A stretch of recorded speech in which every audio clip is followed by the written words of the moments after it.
So first of all, again a very good evening to all of you. So basically in this video, I will be going to deal with part 2 of the chapter sexual reproduction in flowering plants. Now part 1 of this video is already being uploaded. So in this video or in this part, basically I will be going to discuss what is pollination and the different modes of pollination, the different post-pollination events, that is fertilization, and the events that precedes or that occurs after fertilization, that is the development of seed and fruits. So coming to the first topic, that is the pollination. Now in the first part of this video, of this chapter actually, I already discussed the formation of the male gamete and the formation of the female gamete. So now fertilization to occur, the male gametes and the female gamete must fuse together. And the first step of this fusion or is bringing of the two gametes closer is pollination. So basically pollination implies the transfer of pollen grain from the anther of a flower to the stigma of either the same flower or some other different flower but of the same species. This is very important, that the two flowers bearing the pollen grains and the stigma must be of the same species. Now pollination can be of two types. One is the self-pollination, which is also called autogamy, and another one is the cross-pollination, which is also called allogamy. So self-pollination basically implies the transfer of pollen grain from the anther of a flower to the stigma of the same flower, whereas the cross-pollination implies the transfer of pollen from a flower to the stigma of different flower of either the same plant or of the different plant. Now, as you can sense that as in cross pollination, the pollen grain has to be transferred from a flower to another flower. So basically, this cross pollination requires certain agents. Now, on the basis of whether the flower belongs to the same plant or a different plant, the cross pollination or the allogamy can be divided into two parts. One is the geitonogamy, whereas the another one is the xenogamy. So geitonogamy refers to the transfer of pollen grains from the anther of a flower to the stigma of a different flower but of the same plant, whereas xenogamy refers to the transfer of the pollen from from the anther of a flower to the stigma of some another flower of different plant, not of the same plant but of the same species. This is important. So now for as xenogamy, the transfer of pollen grains required from one plant to another plant. So basically this requires agents, and the agents can be abiotic agents like wind or water, and it can be some biotic agents like insect, birds, bats, etc. So we will discuss these things in detail later on. Now the plants which actually undergo self-pollination has made some adaptations to increase the chances of self-pollination, and some of these adaptations are monocliny. Monocliny basically signifies bisexuality. That means this type of plant, that is the plant actually has that is the flower of the plant has both the sex organs. So it increases the chance of self-pollination. Another one is the homogamy.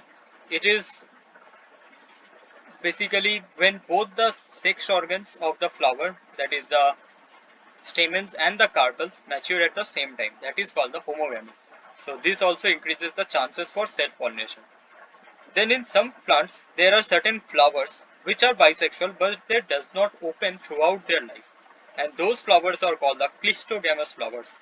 Closed, from the word closed, this clisto word has come forth. That is why this is called the clistogamous flower. That is, the flower does not open.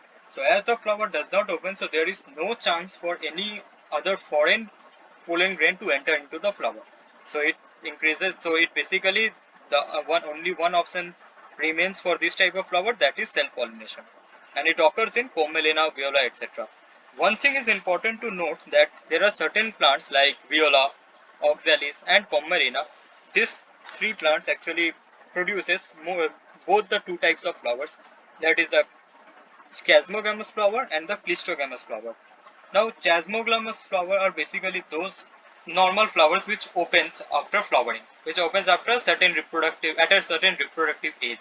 So those normal flowers are called the chasmogamous flowers, whereas the closed ones, as I told you, those are called the clistogamous flowers. So these three plants actually bear both the type of flower. This is a very important question for NCERT, for NEET. So I want you all to remember these three examples.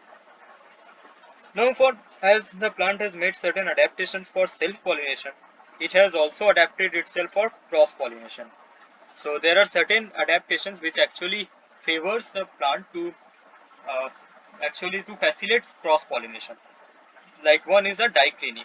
Dicrene is basically unisexuality. That means this type of flower bears either the male reproductive organ or the female reproductive organ.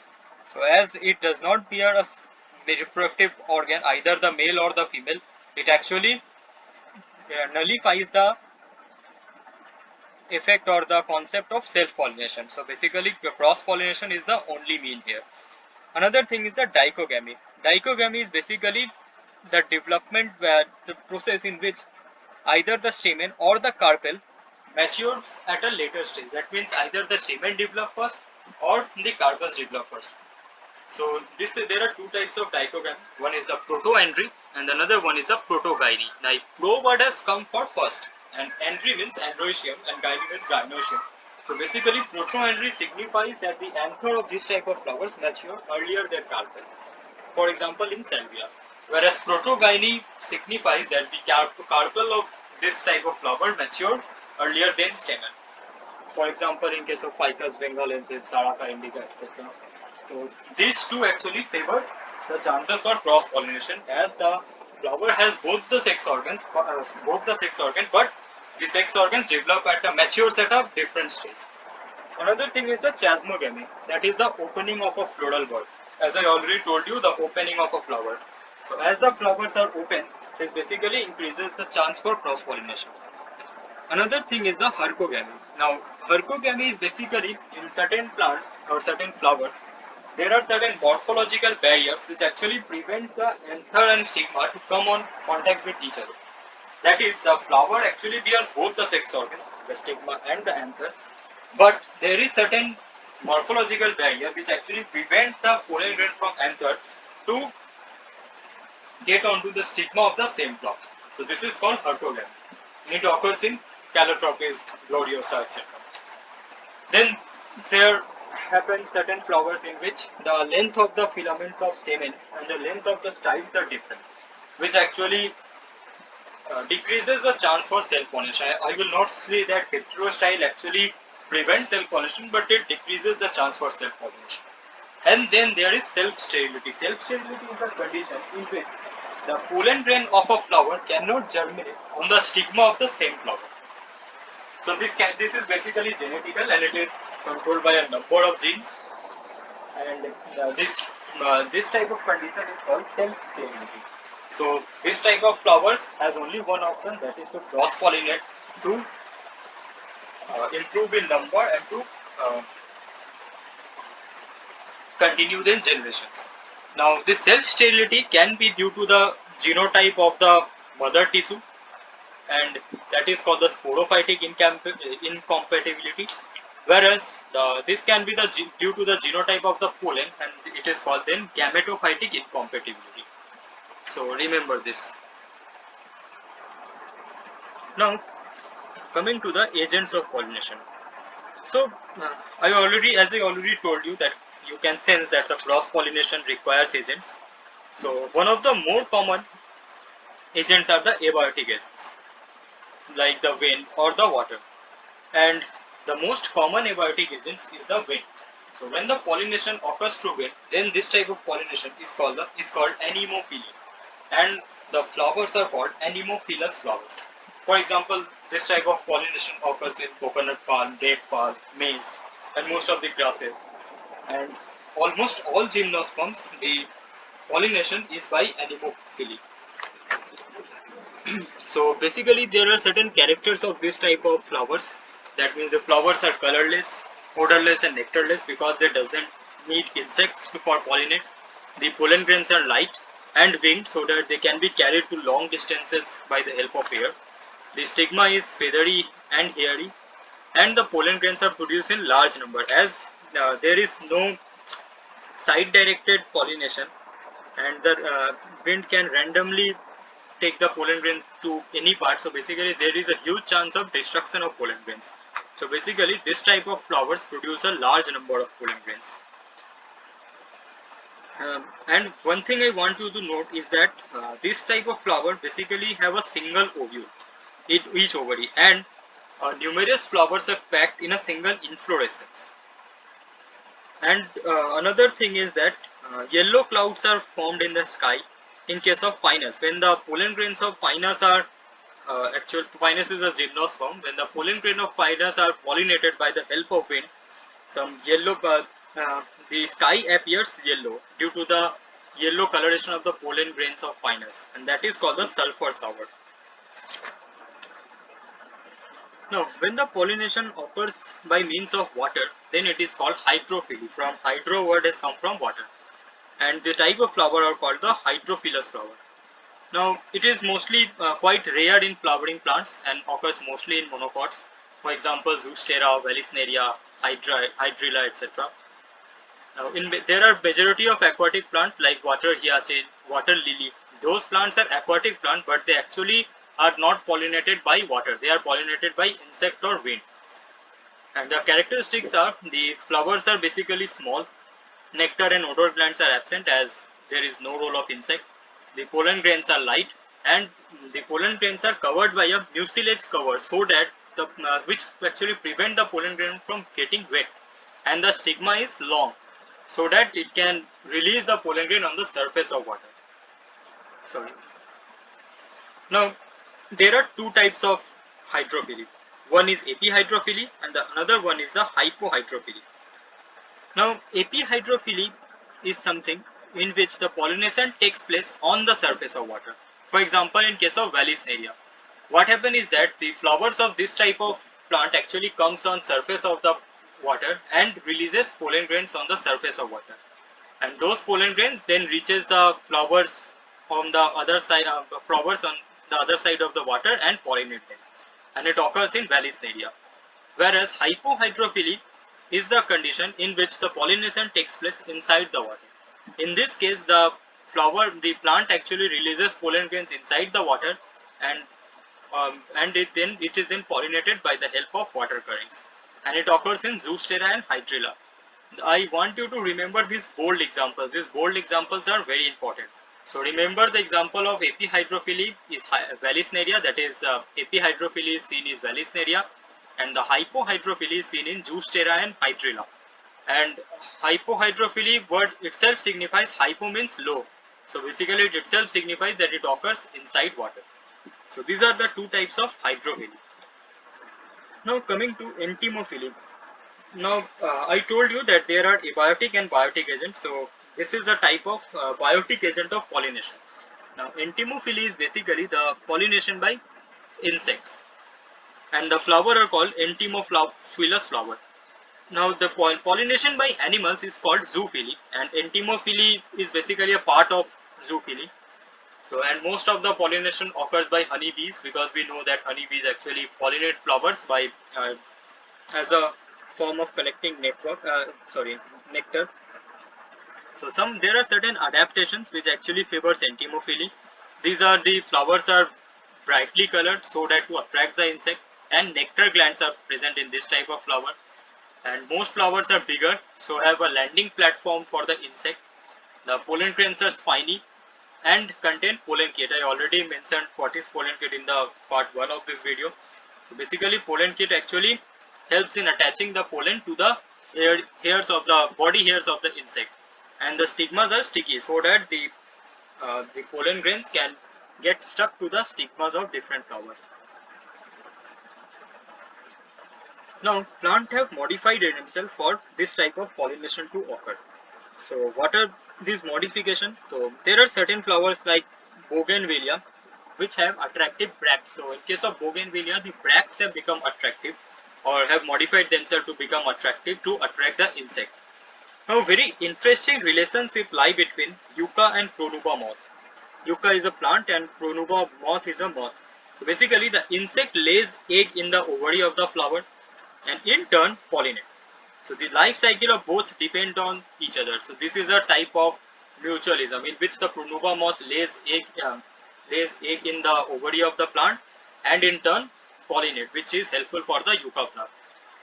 Now, trapdoor mechanism is performed by Blastophaga wasp in ficus. Ficus is the plant and Blastophaga is a wasp.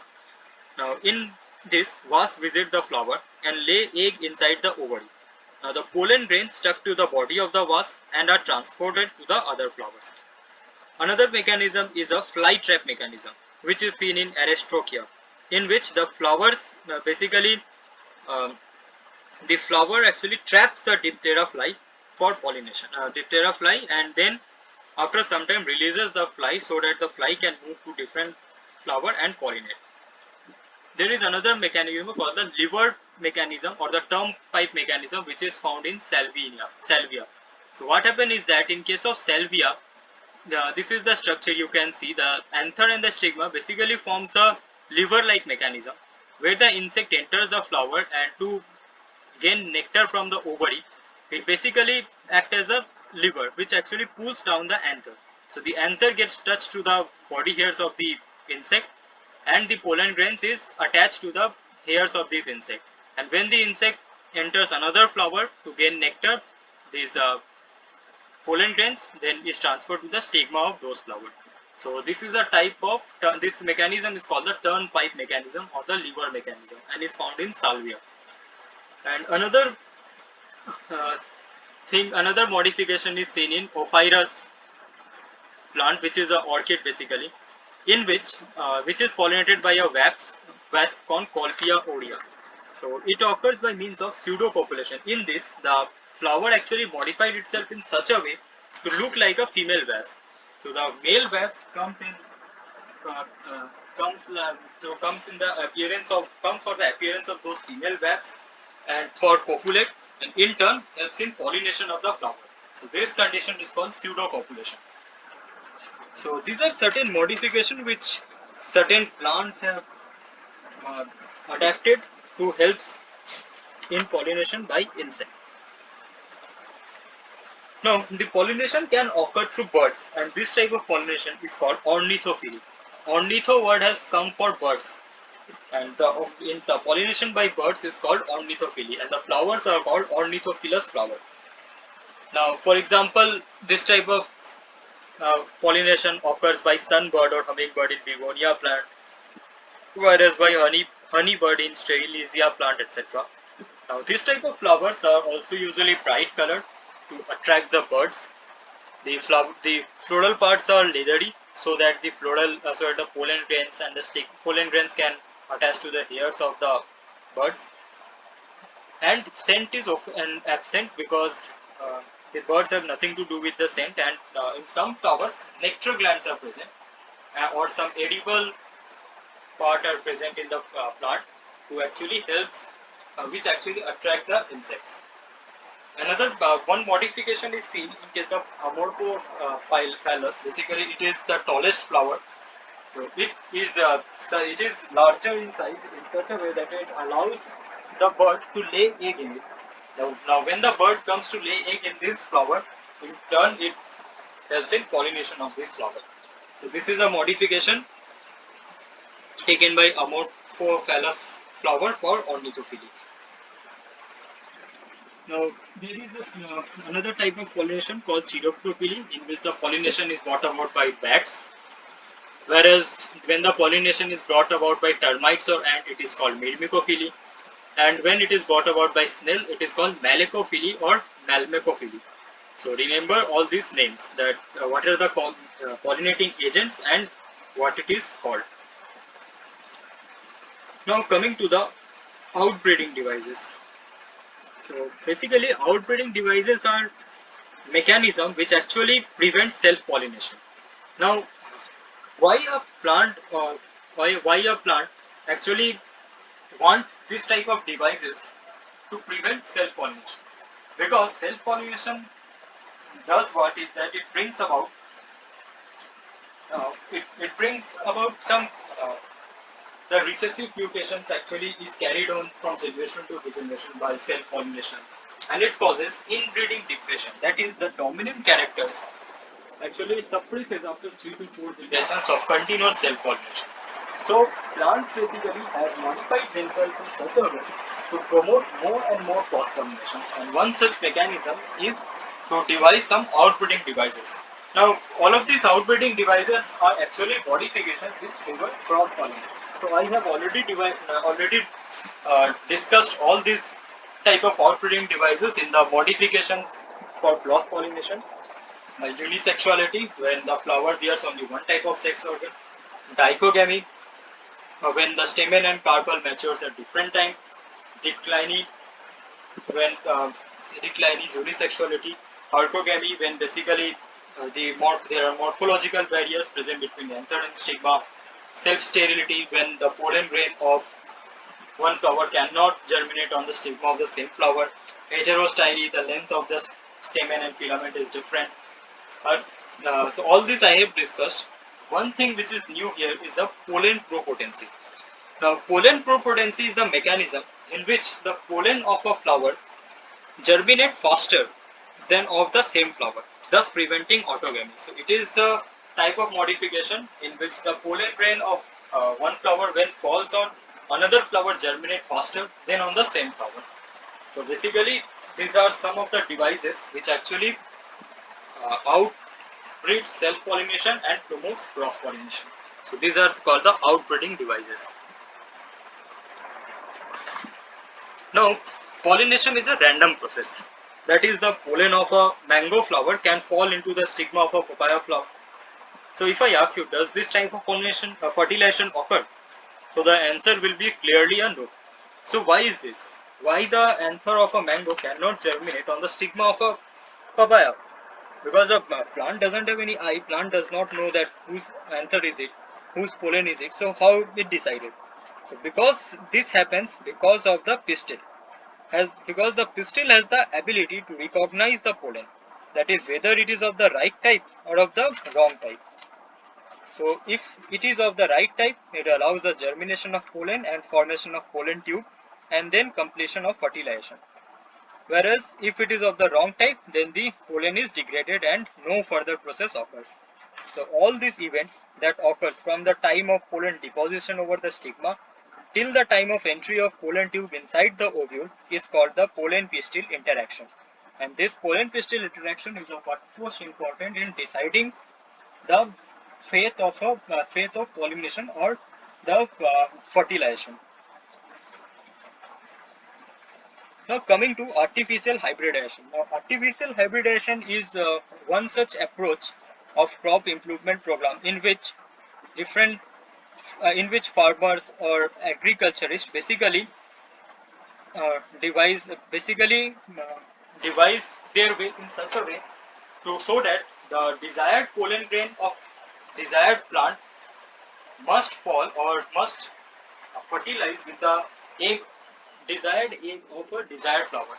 So to make this happen, uh, the first thing is to remove the anther from a from the flower which I want as my receptor of pollen grain, and that process is called the emasculation.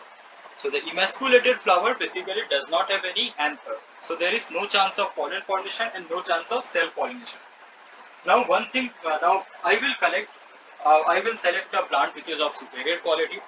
I will collect some pollen grains from the anther of those flower of those plant of the superior quality and dust the pollen grains on the stigma of my emasculated flower which is not having the anther lobes. So basically the desired pollen now falls on the stigma of my flower and I will cover it with a bag so that no any other unwanted pollen does not fall on my stigma. And this process is called bagging. So by using these two processes, emasculation and bagging, this artificial hybridization actually occurs, and it actually creates a way to form a plant of my desired characteristics. That means I can create a plant having higher rate of production, higher rate of fruit yield, so that to help me in my farming or agriculture. So this type of thing is called artificial hybridization.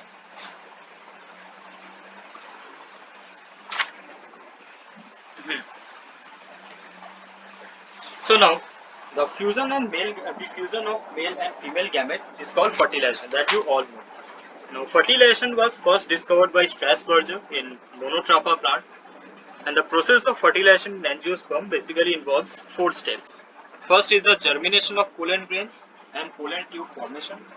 Second is the entry of pollen tube into the ovule. The third one is the entry of pollen tube into embryo sac. And the last is the fusion of gametes, which ultimately brings the fertilization. So coming to the first step, that is germination of pollen grain. Now, after pollination, pollen grain falls on the stigma, absorbs moisture and sugar from the stigma, and swells up. The intine layer of the pollen grains grows out from the germ coat to form the pollen tube. One pollen tube develops in most of the angiosperm and is called monosiphonous condition. Siphon means a tube-like structure. So as only one pollen tube is developed in most of the angiosperm, so this is called monosiphonous condition. But more than one pollen tube develops in Malvaceae family or Cucurbitaceae family plants, and it is called polysiphonous condition. Poly means more than one. The first, the vegetative nucleus enters the vegetative cell enters the pollen tube, and then the generative cell. Now, the vegetative nucleus, that is the nucleus of the vegetative cell, control the growth of the pollen tube, and the generative cell, under this condition, divide to form two male gametes. So remember two male gametes. So as this I had already discussed some in the first part of this video. So basically what happened is that the pollen tube is formed containing a single tube nucleus, that is the vegetative nucleus, and two male gametes. Now remember that boron and calcium are needed for the growth of pollen tubes. So these are two important minerals which actually facilitates the growth of pollen tubes. Now coming to the entry of pollen tube into the ovule. So we uh, have seen that how the pollen tube is formed and how the male gamete is formed. Now this pollen tube has to enter the ovule. So pollen tube can enter into the ovule via three parts. These are porogamy, that is the pollen tube enters through the micropyle. This is the micropyle and the pollen tube enters through micropyle. So this is called porogamy. This is the condition which is found in most of the angiosperms. Another is the chalazogamy. The name itself suggests that the pollen tube enters through chalaza, through this part. And then there is mesogamy. That is the pollen tube enters through the integuments or the funicle. It is called mesogamy. So these are the three paths by which the pollen tube can enter the ovule. Now the pollen tube has entered the ovule, but it has to enter the embryo sac so that the fusion of male and the female gamete can take place. So basically pollen tube can enter the ovule through any of the paths discussed in the earlier slide, but enters the embryo sac specifically through the egg apparatus. Now the question arises that what guides the pollen tube towards the egg apparatus? So it is because of some chemicals secreted by the synergids which attracts the pollen tube. You remember that the egg apparatus contains an egg and two filiform apparatus and two synergids having the filiform apparatus on the two sides of the egg. So basically those filiform apparatus secrete some chemicals which actually guides the pollen tube towards the egg. So when pollen tube starts entering the embryo sac, one of the synergid degenerates, and the pollen tube enters through the site of that degenerated synergid. The vegetative nucleus disintegrates and the pollen tube bursts, relaxing the male gametes into the embryo sac. So in this case, two dark granules appears in the region of degenerating synergid. One granule appears, and these are known as the X bodies. The X bodies are formed due to the degeneration of nucleus of tube cell and the synergids. So remember the thing that two X bodies are formed when the pollen tube enters into the embryo sac. One due to the degeneration of the synergid, and another one due to the degeneration of the nucleus of the tube cell. Now the main thing, that is the fusion of gamete or the fertilization process. So as already told that the while entering the embryo sac, the pollen tube ruptures and the male gametes are released into the embryo sac. So One male gamete fuses with the egg cell and forms a diploid zygote, because the egg cell is a N haploid structure, whereas the male gametes are haploid structure. So it forms a diploid zygote. So this fusion is called the syngamete, which is the true fertilization, which we all know. Another thing happens which is interesting, that the second male gamete fuses with the secondary nucleus. Remember the secondary nucleus? These polar nuclei, these are two and this polar nuclei, as I already told you, that this polar nuclei remains as two haploid nucleus surrounded by a single cell, but just prior to fertilization the two nucleus fuses to form a diploid nucleus, that is 2n. This I already discussed in the first video. So what happens is that the second male gamete now fuses with the secondary nucleus, which is 2n in structure, to form a triploid structure 3n, which is called the primary endospermic nucleus. So this is the 3n nucleus, which is the primary endospermic nucleus. Now, as the fusion of gamete takes place twice, so this process is called double fertilization. One is the syngamy and another one is the formation of primary endospermic nucleus. So as fertilization takes place twice, so this is called double fertilization. And it was first discovered by Navas-Chin in Lilium and Fritillaria, and this feature is only specific to angiosperms or the flowering plants. Now this zygote, which is formed due to the fusion of egg and the male gamete, develops to form the embryo, whereas the primary endospermic nucleus, that is the PEN, now develops to form the endosperm. So now these are certain post-fertilization changes which occurs after fertilization. Like after fertilization, the calyx, corolla, androecium all wither and fall out. In some flowers, in some plants, actually calyx persist, like in case of chili, in case of brinjal, etc. The ovary changes into fruit. The ovary wall changes into pericarp, which forms the outer wall of the fruit. The ovule changes to seed. The integument changes to the seed pod, and the outer integument is called the testa, whereas the inner integument forms the tegment. So these two are the layers of the seed pod. The outer layer of seed pod is testa, whereas the inner layer of seed pod is called tegmen. The micropyle remains micropyle, and the funicle forms the stalk of the seed, by which the seed remains attached to the ovary. And the nucellus either is fully consumed in the development of embryo, or in some seeds the nucellus persists, and that is called perisperm. And as already told you, that egg cell develops to form zygote, and the synergids regenerates, which actually forms the X bodies. So these are certain post fertilization changes which occurs in a flower after fertilization. Now coming to the post fertilization events. Now following fertilization or following double fertilization, what happens is that the zygote transforms into an embryo, and the PEN transfers into an endosperm, and with that the ovary changes to fruit and the ovule changes to seed. So this whole process is called the post fertilization event. Now the first event that occurs is the formation of endosperm. Like as I already mentioned, that the PEN basically PEN forms the endosperm. So how it forms is that the polar endospermic nucleus undergoes successive nuclear division to give rise to some free nuclei surrounding by a single cytoplasm. So this stage of endosperm development is called the free nuclear endosperm.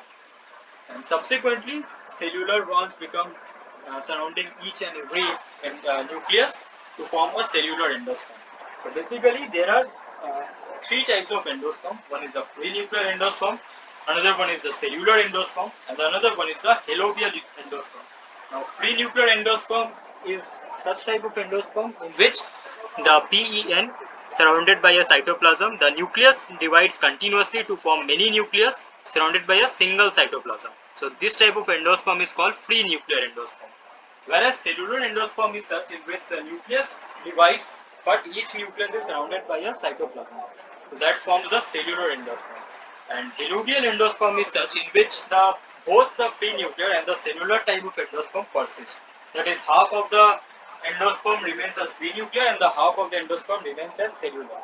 So one interesting thing is that the coconut water which we drink from a tender coconut is nothing but the free nuclear endosperm, whereas the white portion of the coconut that we eat is the cellular endosperm. Now There are seeds in which the endosperm can be completely consumed by the developing embryo, like in case of pea, in case of groundnuts, or in case of beans.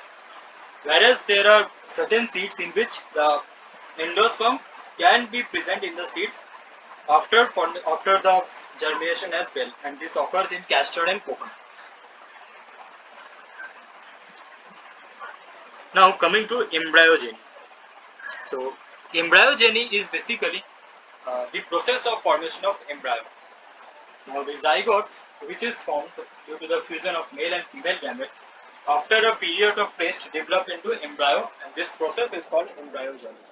Now the zygote undergoes certain stages of cell division to move to the process to move to the structure embryo, and it occurs through certain steps like the proembryo, that is the zygote firstly changes to a proembryo, then to the globular embryo, then to the heart-shaped embryo, and then ultimately to the mature embryo. So I want you to remember this sequence, this four sequence: proembryo, then globular, then heart-shaped, and then mature embryo. These are the stages of cell division, that is the zygote first divide to form proembryo stage, then it divides to form the globular stage, then heart-shaped stage, and so on. So these four stages in sequence wise is very important for your MCQ question. Now coming to the development of dicot embryo. Now the zygote elongates and then divides by a transverse wall into two unequal cells. The larger basal cell is called the suspensor cell. This is the suspensor cell, and the other cell is termed as the terminal or the embryonal cell. Now the suspensor cell now divides to form 6 to 10 cell filamentous suspensor. The suspensor cell divides to form the suspensor. Now the first cell of the suspensor toward the micropylar end becomes swollen and functions as the haustorium cell. Now the last cell of the suspension at the end, adjacent end of the embryo, is called the hypophysis. Now hypophysis later forms the radicle and the root cap. Now the embryo cell undergoes division to form 8 cells arranged in 2 tiers. This is called the octane stage, at 8 cells are arranged in 2 tiers. So the epibasal cell and the hypobasal cell. The epibasal is the terminal cell and the hypobasal cell towards the near the suspensor.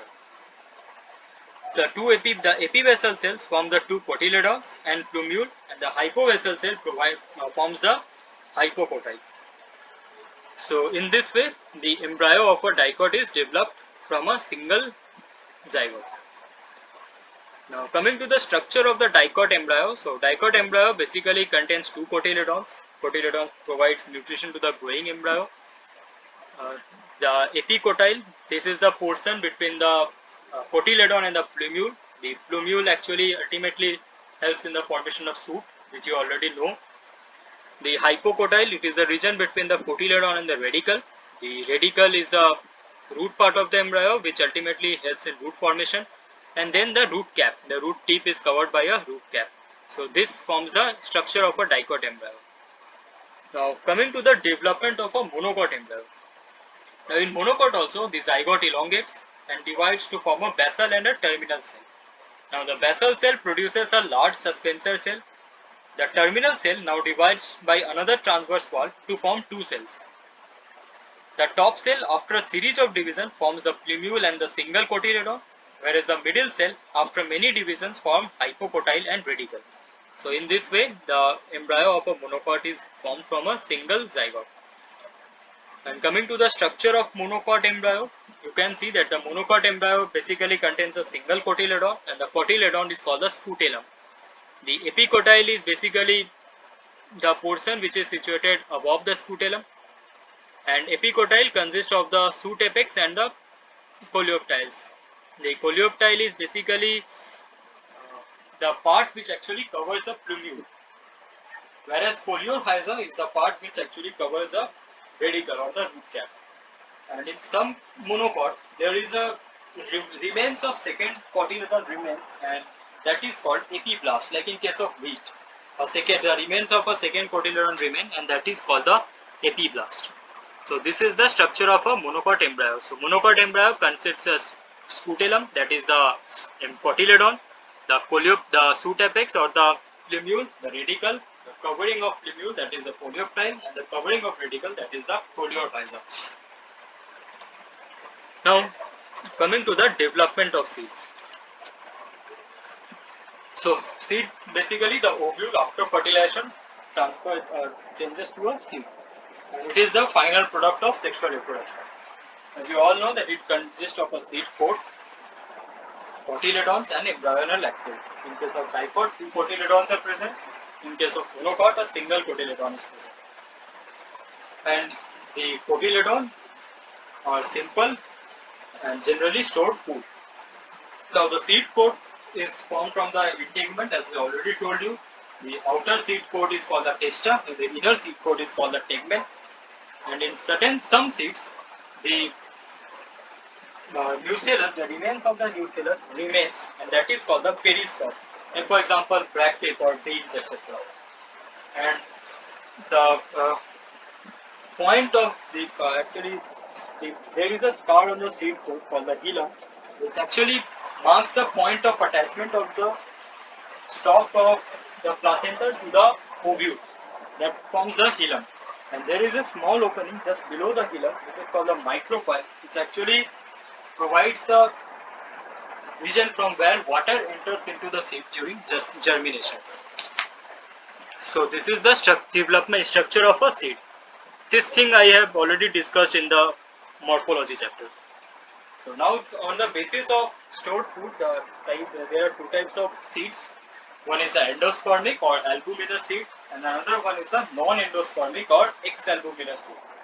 Now, endospermic seed are such seeds in which the food is stored in the form of endosperm, and such seeds are called the endospermic seeds. Like for example, almost all monocot seeds are endospermic, whereas non-endospermic seeds are those in which the whole of the endosperm is consumed by the developing embryo, and the mature seed does not contain any endosperm.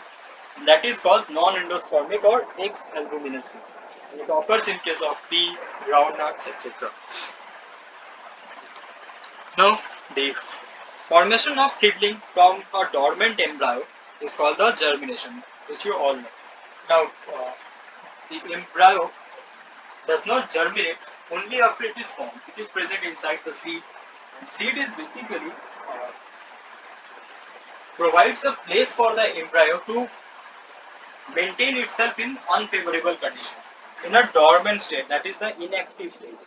Whenever the embryo receives some favorable condition, that is the favorable condition of water, light rays, sunlight, and food availability, so the seeds germinate, or the seed germinate.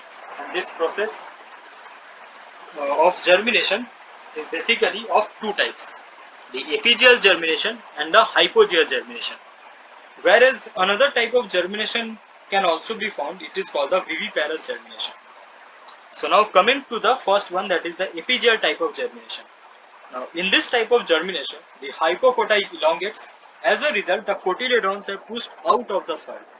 You can see the cotyledon is being pushed out of the soil. And this type of germination occurs in case of cotton, papaya, castor, etc. In some plants, the cotyledon can remain as cotyledonary leaves for some time and then wither off. In case of hypogeal type of germination, the epicotyl elongates. As a result, the plumule comes out, but cotyledon remains inside the ground. So this type of germination occurs in maize, rice, wheat, etc.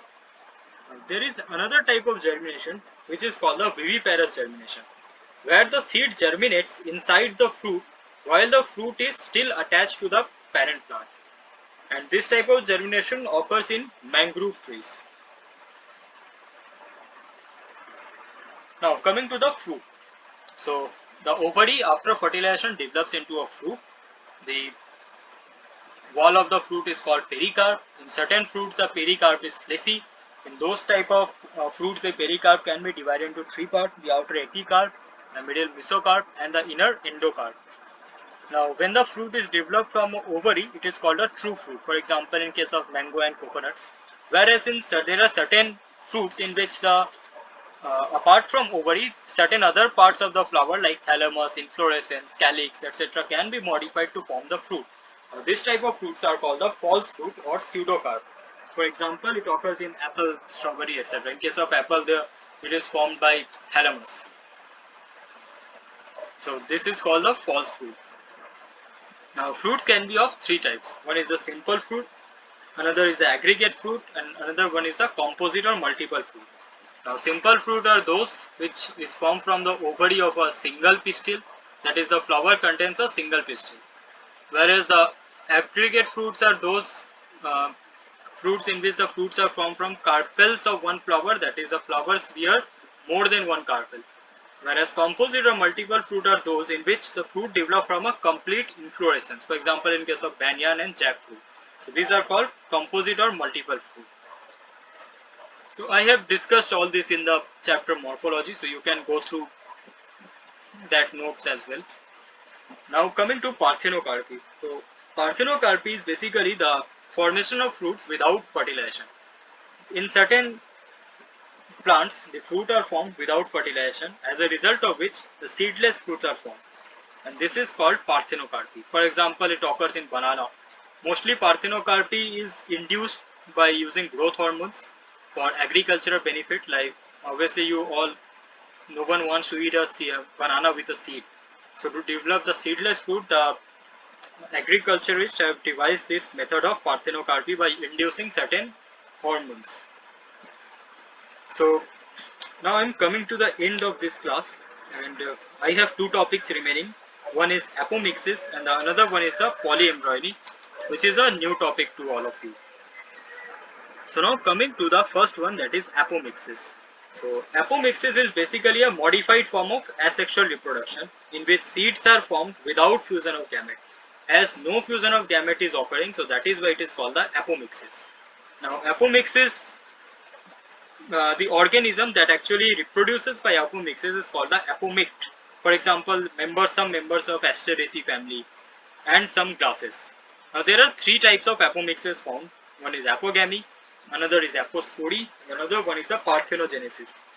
Now apogamy is the case in which embryo is formed from cells of the embryo sac, like antipodal sac or synergids. That is, no fertilization occurs, but the antipodal cells or the synergids actually develops to form an embryo. So the embryo in this case is haploid, as the ploidy of antipodal cell or a synergid is haploid. Now coming to apospore. Apospore is the formation of embryo takes place from the cells of nucellus or integument. So the difference between apogamy and apospore is that in case of apospore, the embryo is formed from the cells outside of embryo sac, whereas in apogamy the embryo is formed from the cells inside the embryo sac. And as the cells outside embryo sac are diploid in ploidy, so basically the embryo formed by apospore is also diploid. Now this diploid embryo or the egg which is formed due to apospore can now undergo fertilization directly, undergo fertilization or undergo parthenogenesis. Now parthenogenesis is the formation of embryo from egg without fertilization. That is, in this case the embryo is formed from egg without fertilization, and it may occur in certain varieties of pineapple, grapes, apples, etc. Now coming to polyembryony. So it is the presence of more than one embryo in the seed. That is, the seed contains more than one embryo. And it was first discovered by Leeuwenhoek in citrus, that is orange seeds, and it can occur naturally. So when it occurs naturally, it is called spontaneous polyembryony. While it can occur artificially by the induction of certain hormones, and then it is called induced polyembryony. Now when many embryos are formed from separate embryo sac, it is called false or the pseudo polyembryony. Now it can be of three types. One is the adventive polyembryony. It is the formation of many embryos in the embryo sac. That is, the embryos are formed from the cells of integument and nucellus as well. So one ovary contains many embryos. Whereas there is cleavage polyembryony, in which many embryos are formed due to division in the zygote. The zygote is divided, and each part of the zygote behaves as a separate embryo. And then there is simple polyembryony, in which formation of many embryo due to fertilization of many eggs. Now there certain condition can appear in which instead of a single egg, more than one egg can be present in a flower, and in that case the fertilization can occur once or twice or thrice, and as a result of which more than one embryo can be formed. So that is the type of simple polyembryo. So with this I came to the end of this video, or I came to the end of this class. The whole chapter is being completed in two parts, part 1 and part 2. Go through all both these videos. I will upload the notes. Go through the notes, and in case of any doubt, let me know. And stay safe and prepare well.